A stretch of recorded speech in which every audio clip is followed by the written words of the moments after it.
Good morning, children. Yesterday we have finished our last chapter, Lost Spring, Stories of Stolen Childhood, written by Anish Jung, a famous journalist and social worker too.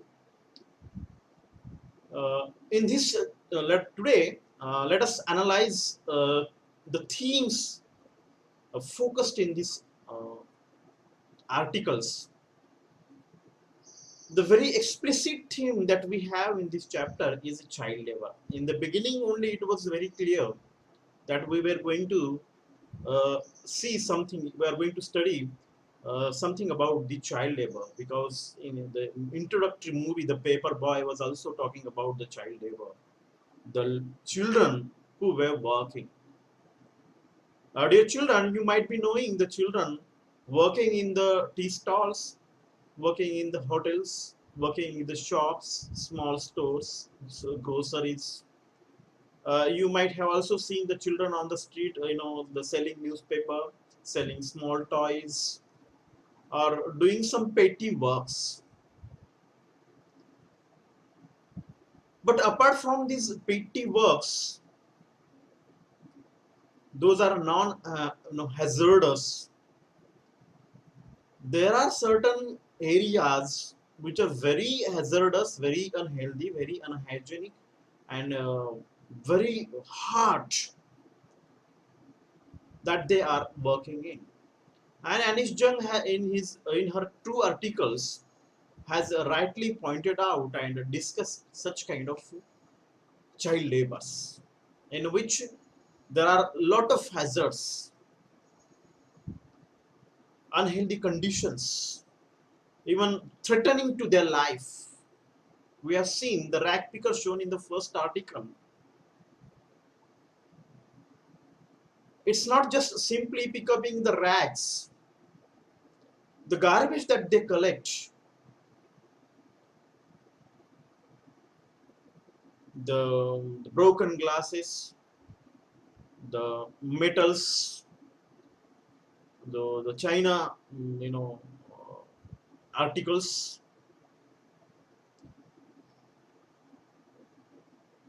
These are not that hazardous as the insanitary garbage that they had to pick up.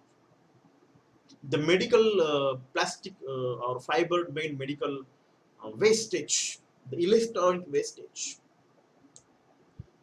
So this garbage can create very unhealthy conditions for the children.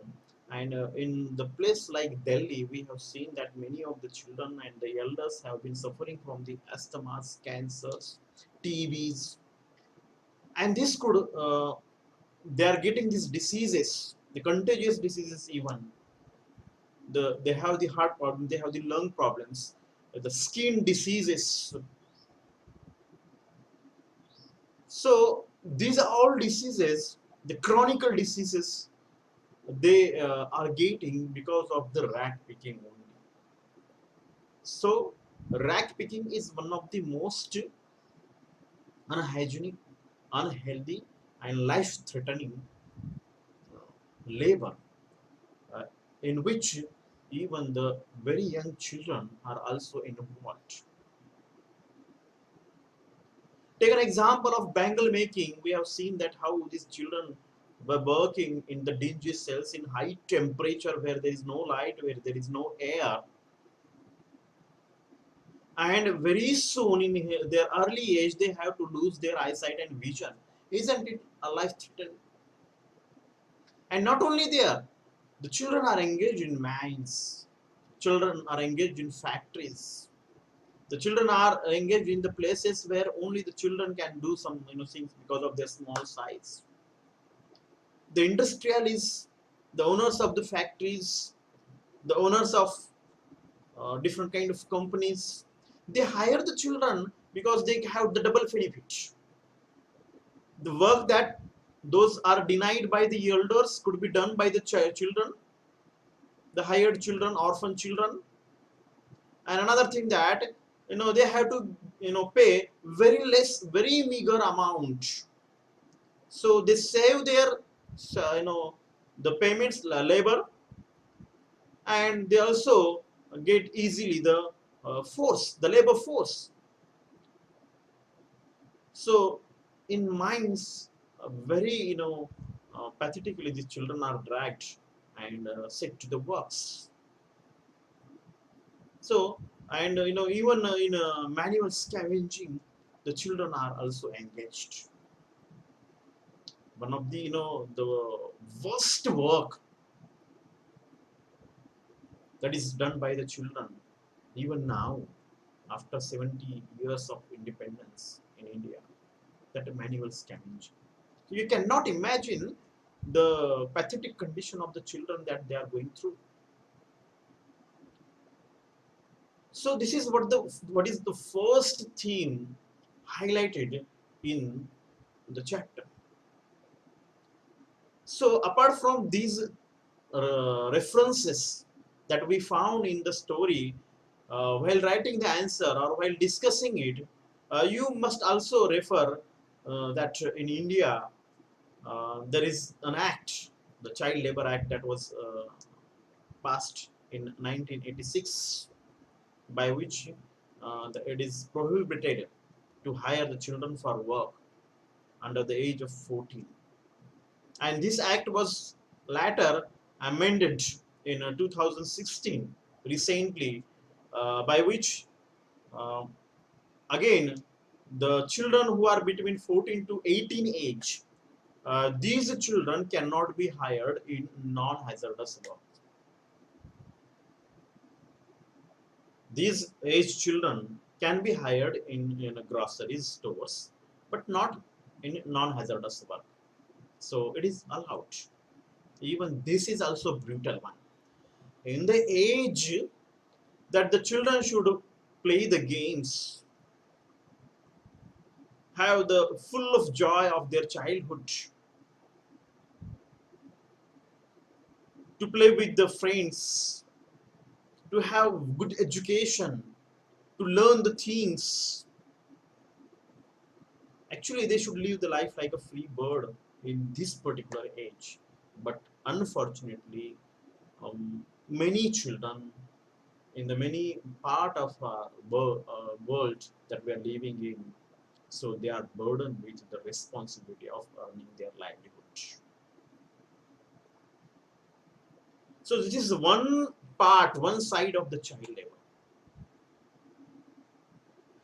The second side of the child labor is that their life is exploited and injustice is done to them deliberately.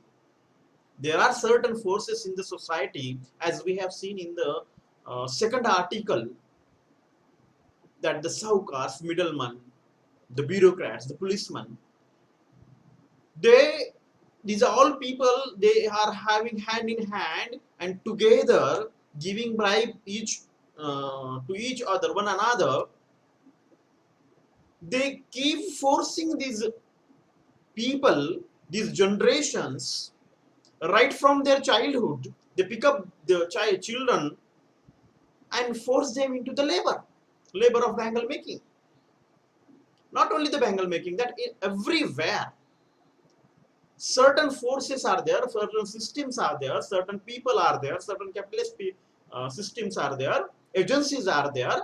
So these people, they hire the children, to say beyond this, they kidnap the children for this.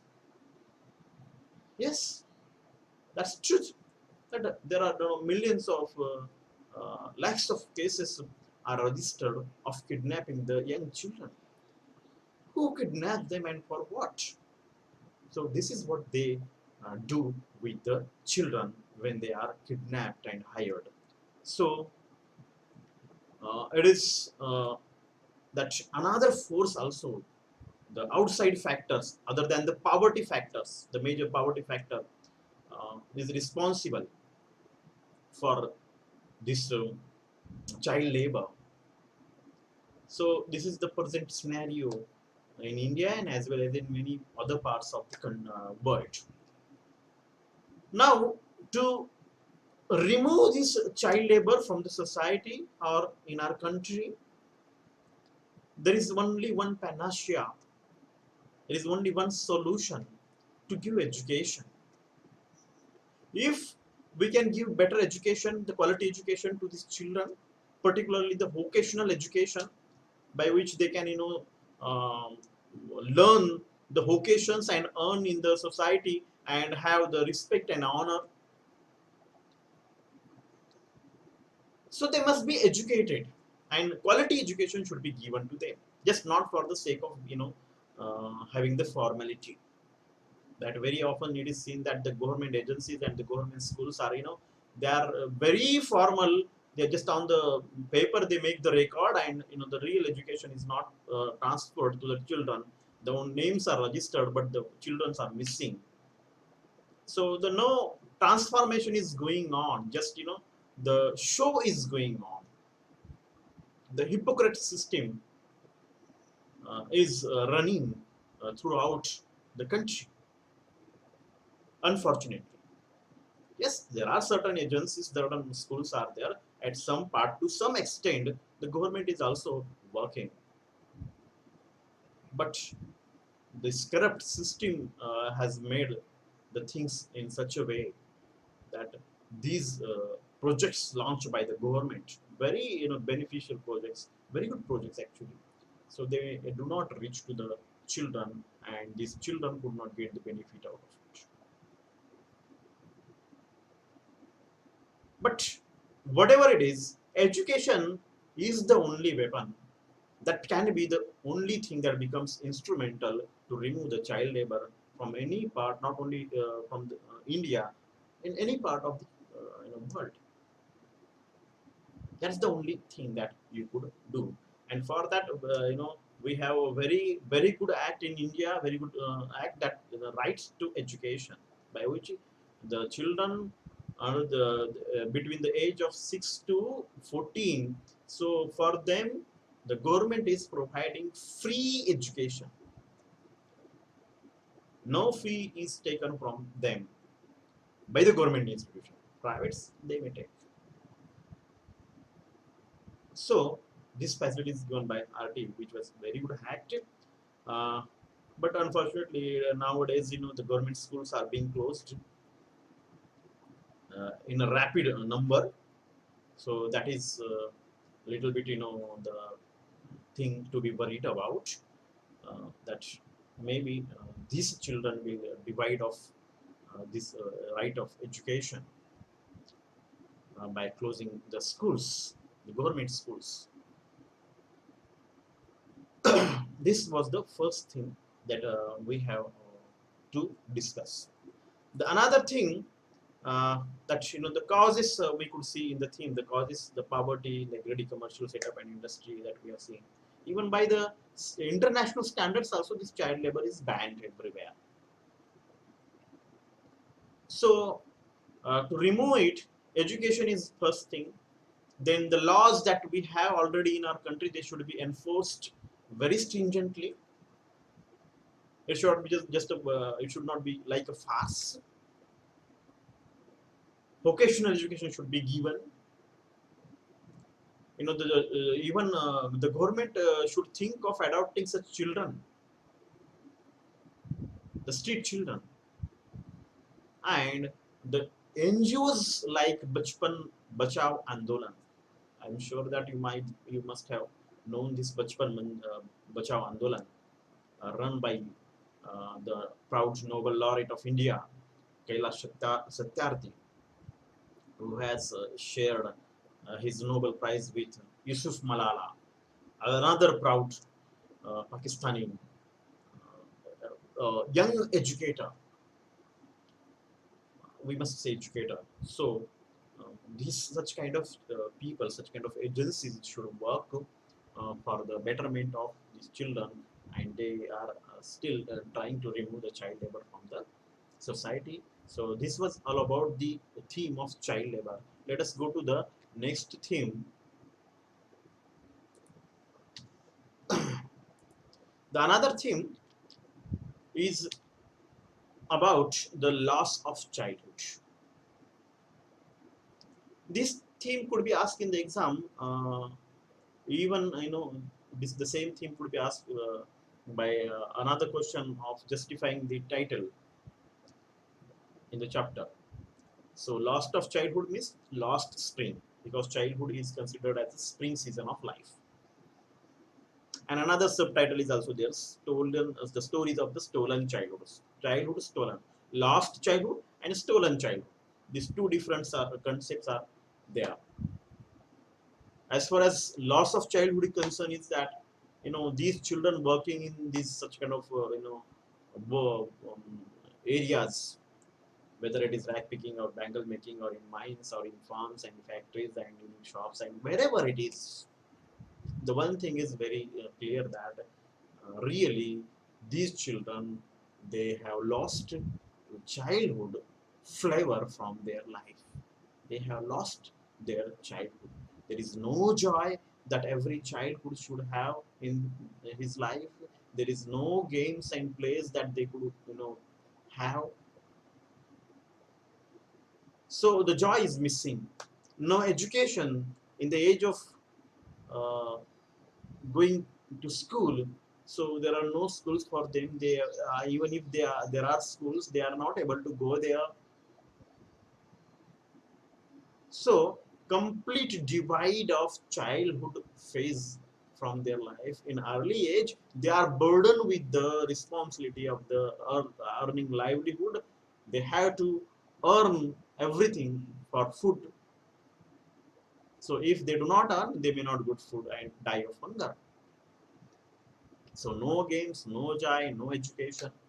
Instead, they are exploited and oppressed by certain parts of the certain sects of the society, certain people, certain groups of agencies, industrialists, miners, the landlords, and many other agencies. So their childhood is exploited. Their childhood is oppressed. Very worse injustice have been done to them. So that is why it was titled like stolen childhood, and you can rightly subtitled it stolen childhood. So this is the another thing that we have seen in the chapter. Coming to the next theme that we have in the chapter is the social analysis of social, economical, and political conditions of rag pickers and bangle makers. This is a very specific theme we are talking about.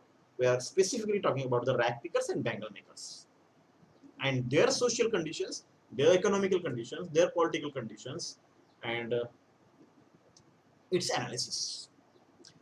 When we think of the social conditions, the very first thing I must tell you that they are socially unrecognized and neglected part of societies. No identity at all. They are not accepted. Instead, they are isolated and kept outside the society. Take an example of Simapuri. Simapuri was such a place, a kind of wilderness place where nobody lives, or the place which was not fit to live, where nobody could live. It was a dumb place, and that is occupied by the children. Sorry, by the rag pickers, and nobody bothers about them. When at the national level, at the international level, we think of development in the society, this particular part of the society is not considered at all because they are not in the mainstream. So that is why they have to live away from the mainstream. As Anish Jan has written that Simapuri was miles away from Delhi metaphorically. So they are socially neglected, they are socially unrecognized, they are socially isolated, and there is no identity for them. And they also don't bother about it because food is more important than identity for them. And this social structure is being traditionalized. That is why in the introduction, no, it is given that the poverty, the grinding poverty and traditions. Poverty is the first factor that put these children into the work, put these people into the work, and they are suffering. Another thing is tradition. The work that they do, that becomes traditionalized, that becomes trend. That's a very old trend in India. You may say, the son of doctor generally becomes doctor. The son of lawyer becomes lawyer. Well, I'm not talking about just caste. Earlier there was set up in ancient India, even in medieval India, that there caste-wise work system was there. The son of blacksmith becomes blacksmith. Son of goldsmith becomes goldsmith. Son of so it was according to the caste earlier. But nowadays a new trend has come, though the casteism has not been removed. It is completely not removed. But now it is changed a little bit in a different way that, as I said you, that doctors' sons become doctors, lawyers' sons become lawyers, teachers' sons maybe teachers. No, it's not seen. But there are certain occupations that are those are the business. Take an example of businessmen. They inherit, the children inherit their business of their forefathers. So it continues. So now we don't bother when it comes to the doctors and engineers and all other professions. That son inherit the profession of their forefathers, or the same profession is followed by even the children. Even film industries, you would say that the son of the actors and actresses, they carry forward the same profession. But we don't bother about it because there is no problem in that if they do that. But isn't there the problem when the rag picker's son become rag picker, bangle maker's son become bangle maker, her daughter becomes bangle maker, the scavenger's son becomes scavenger, the coolie's son become coolie. Isn't it a kind of very strict hierarchy in the society? The boundaries set up, the high wall set up, that one part of society cannot come to the another part, another profession. Unfortunately, this social structure exists in our society. So this is what is there, social conditions, rag pickers and bangle makers. From generation to generation they are following this rag pickers, and it becomes their tradition, and that is why this tradition becomes the reason. That is why in the beginning Anish Jung says that the tradition also condemns these children the life of exploitation. Coming to the economical conditions of these children, let us talk about their poverty. Anish Jung is giving a very beautiful example to explain the perpetual state of poverty. The first thing that she said about the rag picker is that when she asked that why, when she analyzes that why these people do not wear the chappal, many times the habit of such kind of for a long time and that passes generation to generation wearing no chappal, that becomes their tradition. But Einstein rightly says that it's not because it is not their tradition. Sahib's father or maybe grandfather or maybe his earlier generations, they did not get chappals, they did not get shoes. That is why they did not wear it, and it seems that their parents do not wear and their children do not wear. And even if they don't, even if they have, they don't want to have the risk of losing it because they cannot afford another one, so they don't put it. So occasionally they wear it, maybe on the special occasion like wedding in their society.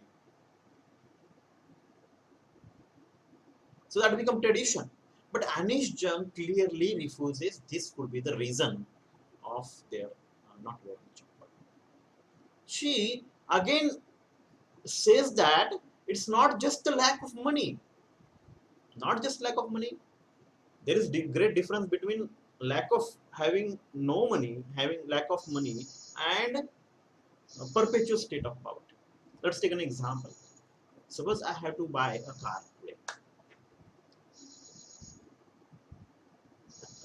but I don't have money, that much amount with me. So it's the lack of money that I couldn't buy the car. Now, in case of rag pickers, a child of a rag picker wants to buy a chappal, but they don't have money to buy it. So that's the lack of money. But this is what is the lack of money. But there are conditions when presently you do not have money to buy it. In future also you may not get money to buy it. In future also you may not develop the conditions in which you could buy these chappals and shoes. In past also it was the same thing. So it went on, it goes on, years after years, years after years, generation to generation, it is going on, passing.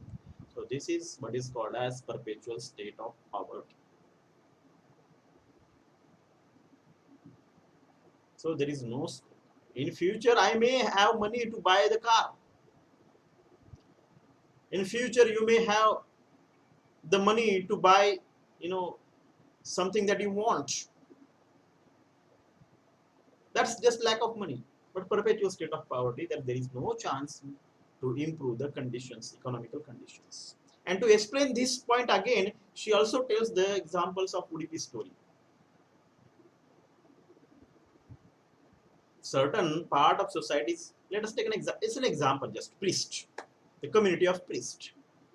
30 years before, that child prayed for the shoes, and now he has everything with him. School is there, school bag is there, shoes, socks, folding bed was there, the good chairs were there. So now he is living the luxurious life.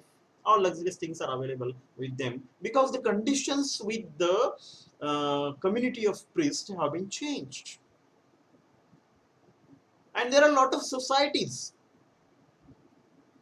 in India, their condition is being changed day by day.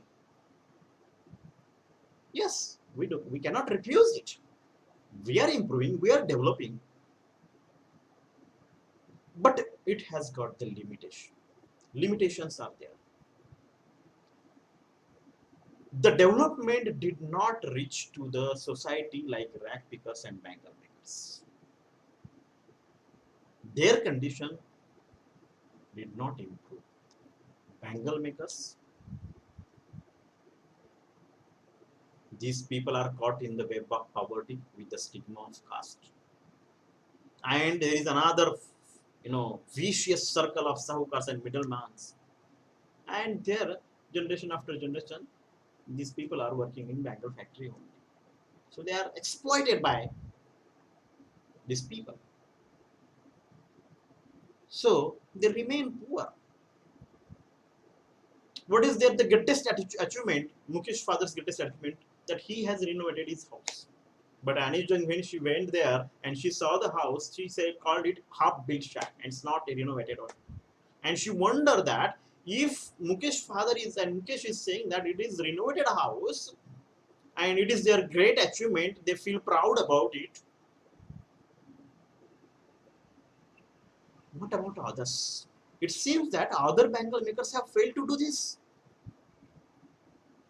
The house that is called as a half built one, even that is also could not be achieved by other bangle makers. In such a poverty they are living, bangle makers. Remember that grandmother says that एक बार का शेर भर खाना, पेट भर खाना भी नहीं खाया.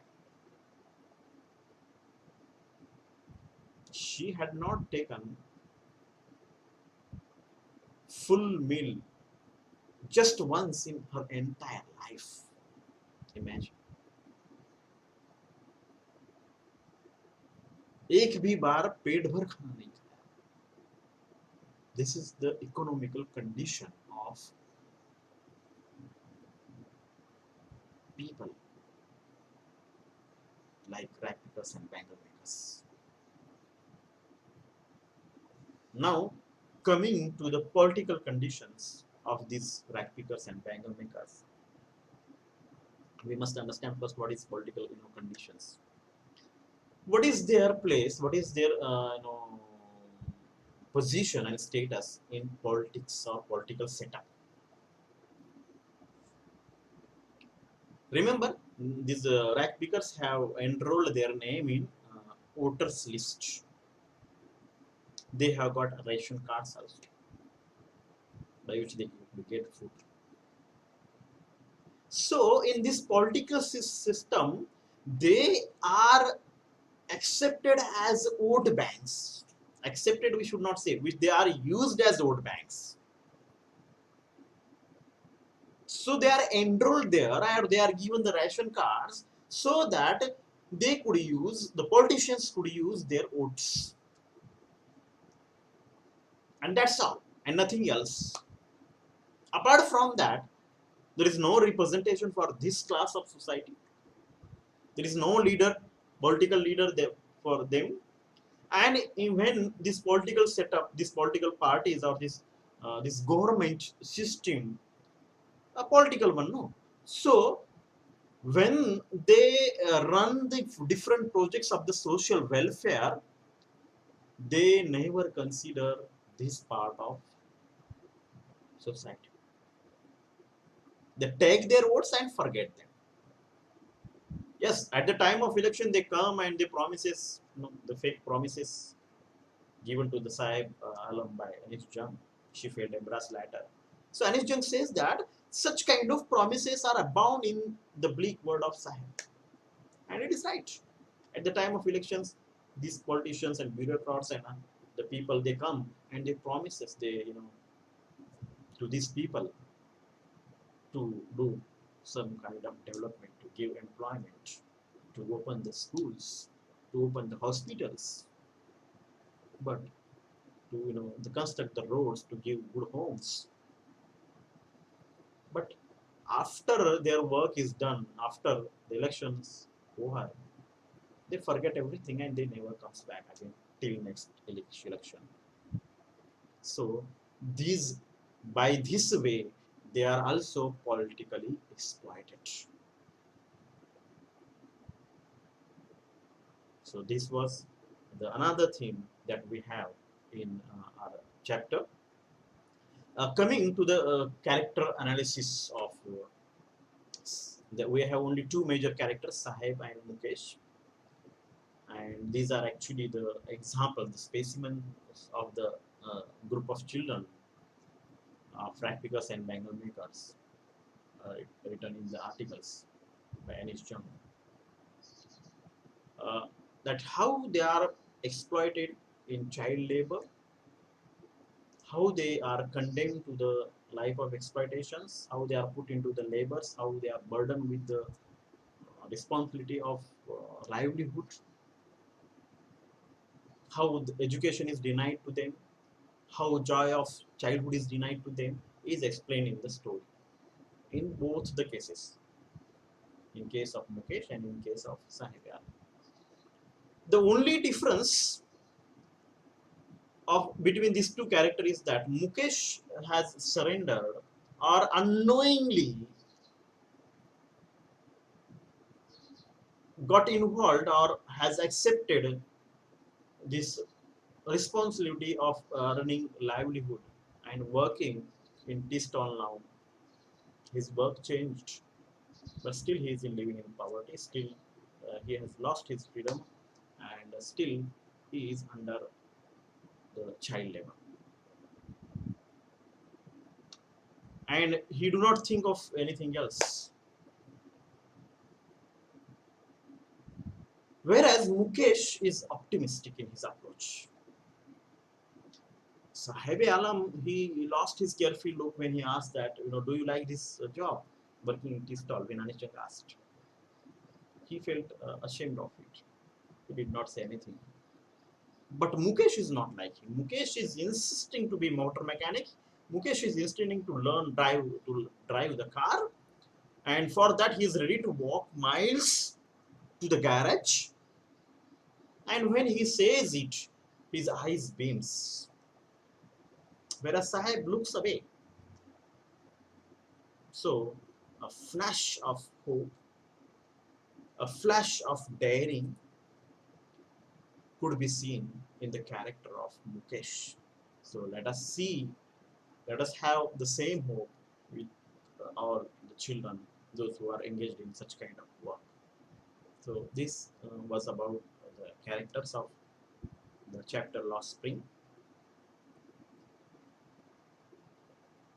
Uh, Here you have another important stock phrases, expressions, stock expressions given in the chapters. That is listed in the slides. You could see and enjoy it. So till then, bye bye. I will finish this chapter. Start this chapter in the next session. Have a nice day. मेरी राहें मुझसे पूछे घर कहाँ क्यों मुझसे आके दस्तक पूछे दर कहाँ है राहें सी जिनकी मंजिल है नहीं ढूंढो मुझे अब मैं रहता हूँ वहीं दिल है कहीं और धड़कन है कहीं सांसें हैं मगर क्यों जिंदा मैं नहीं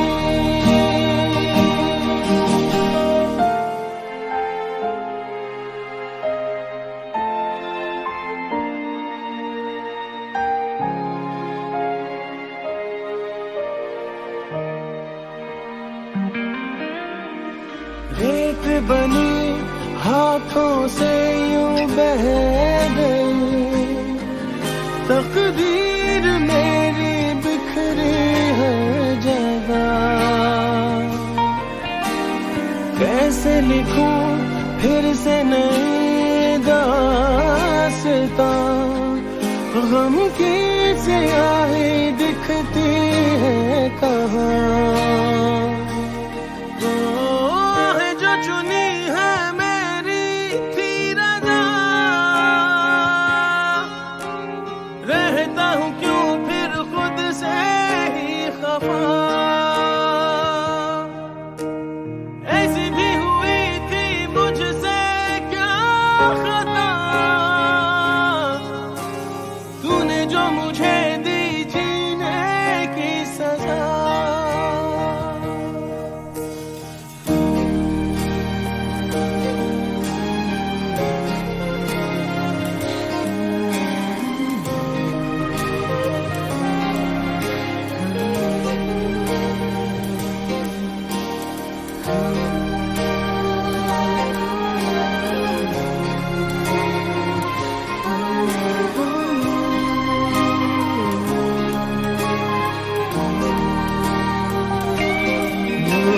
बंदे तेरे माथे पे हैं जो खींचे बस चंद लकीरों जितना है जहां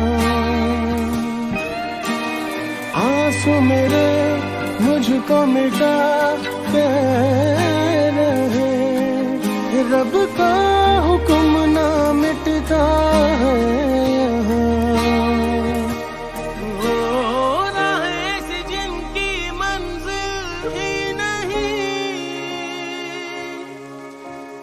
ढूंढो मुझे अब मैं रहता हूँ वहीं दिल है कहीं और धड़कन है कहीं सांसें हैं मगर क्यों जिंदा मैं नहीं क्यों मैं जागूं सपने बो रहा है क्यों मेरा रब यूं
क्यों मैं जागूं